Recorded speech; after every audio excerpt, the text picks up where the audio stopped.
बिस्मिल्लाहिर्रहमानिर्रहीम। हम female reproductive physiology को स्टार्ट करने लगे हैं और गाइडन के 2 चैप्टर्स बनते हैं इसमें। एक चैप्टर नंबर 82 एंड 83। जो चैप्टर नंबर 82 है जो हम स्टार्ट करने लगे हैं आज, उसके अंदर आ जाता है female physiology before pregnancy and female hormones. तो हम उसको देखेंगे।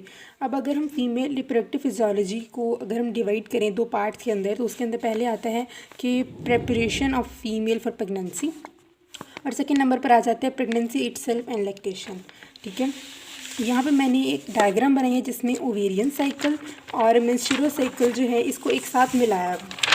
ठीक है, यहाँ पे मिला के डायग्राम बनाई हुई है ताकि को रिलेट कर सकें आप एक दूसरे को इनके साथ। उसके इन चीज़ों को देखने से पहले हम यहाँ पे ऑर्गन्स देख लेते हैं, कौन कौन से ऑर्गन्स हमें मिलते हैं फीमेल के अंदर जो कि रिप्रोडक्शन से रिलेटेड होते हैं। पहले प्राइमरी सेक्स ग्लैंड है जिसे गोनेड्स बोलते हैं, वो आ जाते हैं। उसके अंदर ओवरीज हैं जैसे कि मेल के अंदर टेस्टिस थे। इसके बाद जो है कॉपुलेटरी ऑर्गन मेल के अंदर पीनस और फीमेल के अंदर आ जाता है वजाइना। एक्सेसरी सेक्स ग्लैंड में मेमरी ग्लैंड आ जाते हैं, मेल के अंदर 3 थे। उसके बाद जैसे वहाँ जेनिटल डक्ट सिस्टम था, बिल्कुल यहाँ पे भी जेनिटल डक्ट सिस्टम होता है जो किसमें यानी क्या क्या चीज़ें होती हैं पहले आप देख सकते हैं। यहाँ पे फैलोपियन ट्यूब होती है, उसके बाद यूट्रस, देन सर्विक्स और फिर वजाइना आ जाता है। तो ये इसका जेनिटल डक्ट सिस्टम है। अब हमने चीज़ तो मेनली जो है हमने चैप्टर्स के अंदर इन चैप्टर के अंदर हमारे 4 सेगमेंट्स के अंदर मैंने इसे डिवाइड किया है। ओवेरियन साइकिल, मेंस्ट्रुअल साइकिल और फंक्शंस ऑफ हार्मोन्स में एक हमने एस्ट्रोजन का फंक्शन पढ़ना है और प्रोजेस्टेरॉन का फंक्शन पढ़ना है। हम पहले ऐसे करते हैं, हम पहले उन हार्मोन्स के फंक्शंस को देख लेते हैं, उसके बाद हम इस तरफ आएंगे। ठीक है, ये जो है एक्चुअली डिफ़िकल्टी इसी टॉपिक के अंदर होती है बच्चों को, लेकिन पहले हम उसको कर लेते हैं ताकि ये हमारे लिए करना आसान हो जाए। तो पहले जी हम हार्मोन्स की तरफ आते हैं। फीमेल के हार्मोन्स जो मेनली रिप्रोडक्शन के अंदर इन्वॉल्व होती हैं, FSH and LH। FSH and LH से तो आप पहले ही फेमिलियर हैं, को पता है कि गोनेडोट्रोपिन रिलीजिंग हार्मोन हाइपोथैलेमस से रिलीज़ होता है। वो जाके जो एंटीरियर पिट्यूटरी पर एक्ट करता है और एंटीरियर पिट्यूटरी से जो गोनेडोट्रोपिन हार्मोन रिलीज़ होते हैं। ठीक है, वो कौन सी हैं? FSH and LH। इनके फंक्शन जो हैं हम पहले पढ़ चुके हैं एंटीरियर पिट्यूटरी में, सॉरी पिट्यूटरी ग्लैंड वाले चैप्टर में। इसके बाद जो 2 इंपॉर्टेंट हार्मोन इस चैप्टर के अंदर हैं, एक एस्ट्रोजन है और दूसरा प्रोजेस्टेरॉन है। दोनों ही स्टीरॉयड हार्मोन्स हैं और दोनों का मैकेनिज्म ऑफ एक्शन भी बिल्कुल सेम है। आपको पता है जो स्टीरॉयड हार्मोन्स होते हैं वो न्यूक्लियस के अंदर जाकर वहाँ पे जो उनका हार्मोन रिस्पॉन्स एलिमेंट होता है वहाँ पे एक्ट करके प्रोटीन के सिंथेसिस कराते हैं। दोनों का मैकेनिज्म जो है प्रोटीन फॉर्मेशन मैकेनिज्म। उसके बाद हमने दोनों की साइट ऑफ सिक्रीशन देखनी है। अब 2 चीज़ें इसमें आ जाती हैं कि नॉन प्रेग्नेंट फीमेल में कहाँ से सिक्रीट होते हैं और प्रेग्नेंट फीमेल में कहाँ से सिक्रीट होते हैं। तो नॉन प्रेग्नेंट फीमेल में एस्ट्रोजन जो है मेजरली जो इसका गोनेड्स हैं, जो प्राइमरी सेक्स ग्लैंड है, ओवरीज से रिलीज़ होते हैं। इसकी इंटरनल स्ट्रक्चर हम बाद में देखेंगे कि क्या क्या थीका इंटरना क्या है, ग्रैंडलोसा क्या है और बाकी चीज़ें क्या हैं। इसके अलावा एड्रीनल कॉर्टेक्स जब हम लोगों ने पढ़ा था तो वहाँ भी मैंने आपको बताया था कि एड्रीनल कॉर्टेक्स में भी जो है ये सिक्रीट कर रहा होता है एस्ट्रोजन। अगर हम प्रेग्नेंट फीमेल की बात करें तो इन दोनों से तो सिक्रीट होगा ही, साथ में आ जाता है प्लेसेंटा, क्योंकि वहाँ पे प्लेसेंटा डेवलप हुआ होता है। बोलते हैं कि प्लेसेंटा एस्ट्रोजन और प्रोजेस्टेरॉन दोनों का सोर्स होता है।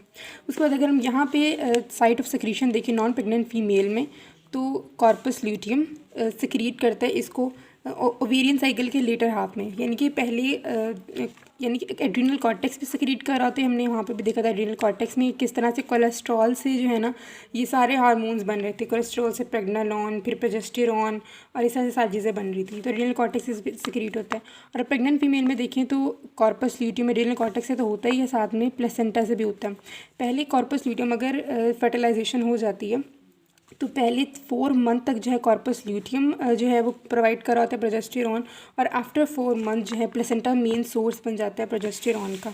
उसके बाद इसके टाइप्स आ जाती हैं। एस्ट्रोजन के पहले टाइप्स देख लेते हैं। बीटा एस्ट्रोडायोल जो कि इसकी मेन टाइप है और ओवरीज इसको सेक्रीट कर रही होती हैं, और एस्टेरॉन कुछ ओवरीज भी सेक्रीट कर रही होती हैं और बाकी मेजरली एड्रीनल कॉर्टेक्स से आता है। इसके अलावा इन दोनों के ऑक्सीडेटिव प्रोडक्ट जो होता है उसे हम बोलते हैं एस्ट्रायोल। ठीक है, ये एस्ट्राडायोल है और यहाँ पे एक और आ गया यानी कि ट्रायोल आ गया, मतलब कि ऑक्सीडेटिव प्रोडक्ट है। अगर हम इसकी टाइप्स की बात करें तो इसकी टाइप्स में आ जाता है एक प्रोजेस्टेरॉन और दूसरा 17 अल्फा हाइड्रोक्सी प्रोजेस्टेरॉन।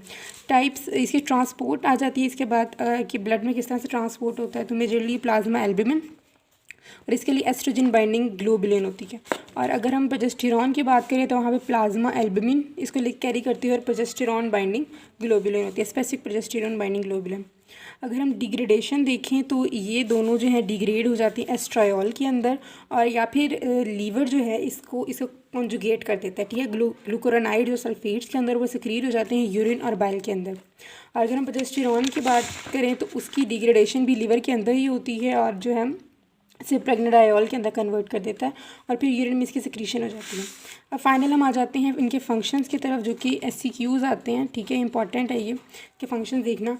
हमने एस्ट्रोजन के फंक्शंस को जो है मेजरली 2 कैटेगरीज़ के अंदर डिवाइड किया है। सेक्स ऑर्गन पर इसका क्या इफेक्ट है, और सेकेंडरी सेक्शुअल कैरेक्टरिस्टिक पर इसका क्या इफेक्ट है। अगर हम सेक्स ऑर्गन पर देखें तो ये वजाइना पर एक्ट करता है।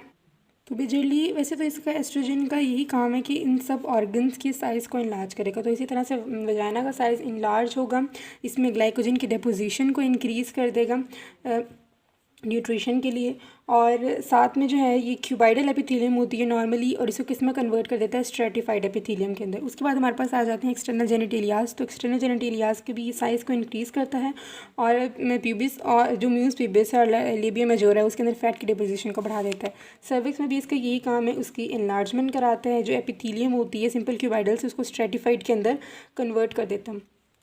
इसका एक ही काम ये भी होता है कि यहाँ से सर्विक्स से अल्कलाइन सिक्रीशन कराता है, ताकि ये जो एसिडिटी डेवलप हो गई थी वजाना के अंदर, क्योंकि यहाँ पे जो हमने ग्लाइकोजन की डिपोजिशन कराई थी तो बैक्टीरियल एक्शन की वजह से ग्लाइकोजन कन्वर्ट हो जाता है लैक्टिक एसिड में, और एसिडिक इन्वायरमेंट हो जाता है। तो इस वजह से जो सर्विक्स है वहाँ से अल्कलाइन सिक्रीशन रिलीज़ होती है। और ये भी होता है कि जो स्पर्म होता है वो अल्कलाइन कंडीशन के अंदर सर्वाइव कर सकता है, इस वजह से भी सिक्रीट होता है। इसके बाद आ जाती है यूट्रस के ऊपर इसका इफेक्ट। तो यूट्रस के अंदर जब हम फेजेस देखेंगे ना, तो प्रोलिफेरेटिव फेज के अंदर एस्ट्रोजन का मेजरली काम होता है। और जाहिर बात है जैसे बाकी ऑर्गन्स की साइज़ को बढ़ाया है तो यूट्रस के साइज़ को भी बढ़ाता है, इसके एपिथेलियम को भी क्या कर देता है, कोलमनर कर देता है। बाकी को स्ट्रेटिफाइड कहते हैं, इसके एपिथेलियम को एक कोलमनर के अंदर कन्वर्ट करा देता है, और यहाँ पे जो है ग्लाइकोजन की डिपोजिशन कराता है, ताकि अगर जो जाइगोट है अगर इम्प्लांट हो तो उसको न्यूट्रिशन मिल सके। और स्ट्रोमा को भी ज़्यादा बढ़ा देता है, ठीक है। स्ट्रोमा के अंदर ग्लाइकोजन की डिपोजिशन को बढ़ा देता है। इसके बाद आ जाते हैं हमारे पास फेलोपियन ट्यूब। तो फेलोपियन ट्यूब के अंदर ये जो है उसके सीलिया, मतलब जो सीलिया है उसके अंदर उसके नंबर और एक्टिविटी को बढ़ा देता है, और इसमें ग्लैंडुलर टिश्यूज़ को भी इनलार्ज कर देता है। अच्छा, उसके बाद क्योंकि यहाँ पे सिक्रीशन होनी होती है, और इसी कंट्रैक्टिलिटी को भी ये बढ़ाता है, ताकि जो ओवर रिलीज़ हो उससे ओवरी से वो आगे फ्लो करके यूट्रस तक पहुंच सके। उसके बाद ओवरीज़ पर इसका इफेक्ट देते हैं। तो यहाँ पर जो है जब आप ओवेरियन साइकिल हम देखेंगे तो आप देखेंगे कि वहाँ पे LH और FSH की सिक्रीशन को इनहिबिट करता है वाया नेगेटिव फीडबैक। वैसे इसके दोनों ही इफेक्ट होते हैं। ये अगर मिड साइकिल के अंदर जो ओवेरियन साइकिल हम देखेंगे, अगर मिड ओवेरियन साइकिल के अंदर सिक्रीट हो तो ये नेगेटिव फीडबैक करता है, और अगर बाद में हो तो LH सर्ज लाने के लिए, यानी कि LH को बढ़ाने के लिए ये स्टिमुलेट भी करता है FSH और LH के सिक्रीशन को। अच्छा, उसके बाद हम सेकेंडरी सेक्शुअल कैरेक्टरिस्टिक देखते हैं। ब्रेस्ट के ऊपर इसका इफेक्ट वही इसके साइज़ को इनलार्ज कराएगा, फैट की डिपोजिशन को बढ़ाएगा, और वहाँ पे स्ट्रोमा डक्ट सिस्टम को डेवलप कराएगा, ठीक है। दोनों का इफेक्ट होगा, प्रोजेस्टेरॉन का भी इस पर इफेक्ट होगा और एस्ट्रोजन का भी। एस्ट्रोजन का मेजरली काम होता है कि स्ट्रोमा डक्ट सिस्टम को बढ़ाना, और प्रोजेस्टेरॉन देखेंगे तो वहाँ पर लोब्यूल और एल्वियोलाई की डेवलपमेंट करवाता है। उसके बाद हेयर डिस्ट्रीब्यूशन, जैसे टेस्टोस्टेरोन था उसका बिल्कुल ऑपोजिट इफेक्ट है, वो करवाता था कि बॉडी हेयर्स को बढ़ाता था और स्कैल्प के हेयर्स को कम करता था। इसका बिल्कुल ऑपोजिट इफेक्ट है यहाँ पे, लेकिन एक्सिलरी और प्यूबिक हेयर्स को एस्ट्रोजन बढ़ाता है। इसके बाद स्किन की बात करें तो स्किन को स्मूथ बनाता है और वस्कुलैरिटी को बढ़ा देता है, ठीक है। ब्लड वेसल्स को इंक्रीज़ कराता है वहाँ तक, और पेल्विस जो है उसको ब्रॉड करता है।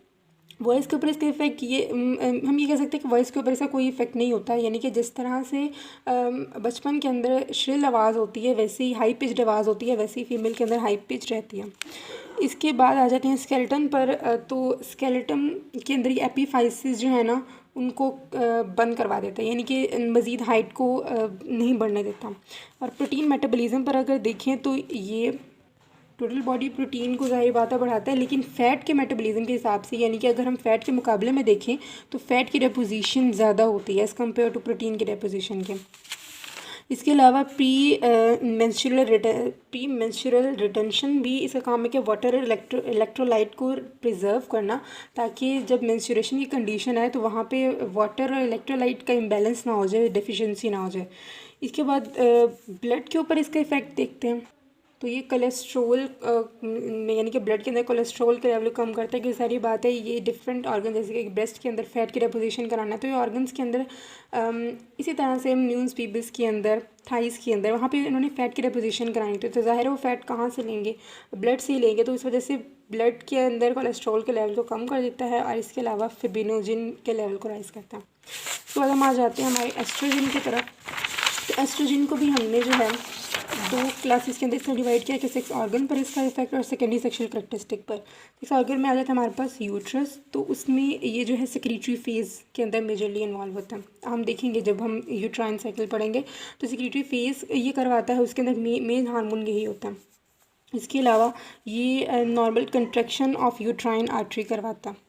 ठीक है, तभी जब यानी कि मेंस्ट्रुएशन क्यों होती है, क्योंकि वहाँ पे प्रोजेस्टेरॉन का लेवल कम होता है। जब प्रोजेस्टेरॉन का लेवल कम होता है तभी मेंस्ट्रुएशन होती है, क्योंकि ये देखिए अगर एक ब्लड वेसल है तो जो इसकी नॉर्मल कंट्रैक्शन की लाइटली इसने कंट्रैक्ट करना है फिर रिलैक्स करना है, ये काम होता है प्रोजेस्टेरॉन का। लेकिन जब प्रोजेस्टेरॉन का लेवल बॉडी के अंदर कम हो जाता है तो फिर क्या होता है, मेजरली ये जो यूट्रस होता है ना, इसके अंदर आर्टरीज हमारी होती हैं स्पायरल। ठीक है, स्पायरल आर्टरीज होती हैं और नॉर्मली इनको कंट्रैक्शन रिलैक्सेशन प्रोजेस्टेरॉन करा रहा होता है। लेकिन जब प्रोजेस्टेरॉन का लेवल कम होता है तब क्या होता है कि बहुत ज़्यादा स्ट्रॉन्ग कंट्रैक्शन, हम कहते हैं स्पास्टिक कंट्रैक्शन होती है और फिर एकदम डायलेशन होती है, जिसकी वजह से क्या होता है, इसकी वॉल्स वीक होना शुरू हो जाती हैं और फिर आखिरकार इस तरह होता है कि इतनी ज़्यादा स्ट्रॉन्ग कंट्रैक्शन होती है कि फाइनली जब डायलेशन होती है तो ये इसकी ब्लड वेसल्स होती हैं वो रप्चर हो जाती हैं। कैपिलरीज भी इतना ज़्यादा अचानक ब्लड जाता है कि वो रप्चर हो जाती हैं, इसी वजह से मेंस्ट्रुअल फ्लो आता है। ठीक है, उसके बाद फेलोपियन ट्यूब पर इसका इफेक्ट देखते हैं।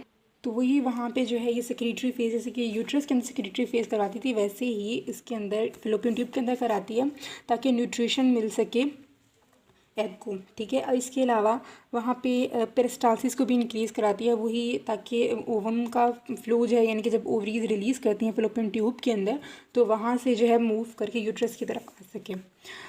और बाकी सेकेंडरी सेक्शुअल करेक्टरिस्टिक में ब्रेस्ट सिस्टम पर वही लोब्यूल और एल्वियोलाई की ब्रांचिंग यानी कि लोब्यूल की डेवलपमेंट और लोब्यूल वगैरह एल्वियोलाई वगैरह के को ज़्यादा डेवलप करवाती हैं और ब्रेस्ट का साइज़ को भी इंक्रीज़ कराती हैं, उसको प्रिपेयर करती हैं फॉर लैक्टेशन।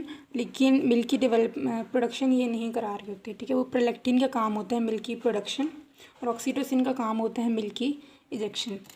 इसके बाद ओव्यूलेशन के अंदर भी सारी बात है इसका रोल होता है।